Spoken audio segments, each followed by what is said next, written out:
Alors déjà, la meute, c'est une enquête de 2 ans et demi et pour laquelle on a interviewé plus de 200 personnes, donc c'est 200 témoins. Ce n'est pas seulement des gens qui ont été, entre guillemets, purgés de la France insoumise, c'est-à-dire des gens qui en veulent à la France insoumise, c'est aussi des gens qui sont de l'intérieur, qui nous racontent comment fonctionne ce parti. C'est aussi des gens qui ont aidé Jean-Luc Mélenchon depuis très longtemps, des partenaires de route. Et tous ces gens, en fait, tous ces témoignages sont assez concordants et nous racontent finalement une forme, ça ce sont leurs mots, une forme d'emprise de Jean-Luc Mélenchon sur eux.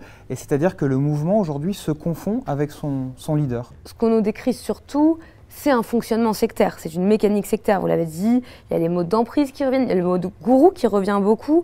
On l'a dit, il y a un parlementaire qui accepte de nous parler anonymement parce qu'il fait encore partie de la France insoumise, qui nous dit « Parfois, je me dis qu'on pourrait nous comparer à une secte, tout est en fonction de Jean-Luc. Normalement, tu n'autorises personne à te traiter comme ça, même ton père et ta mère ne te font pas ramper comme ça. » Au-delà de cette emprise sectaire, il y avait aussi la dimension de la violence dans les propos, dans les échanges, et notamment chez Jean-Luc Mélenchon qui a des accès de violence, notamment le soir, dans des messages qu'il peut envoyer à des personnes qui ont critiqué une décision, un choix politique.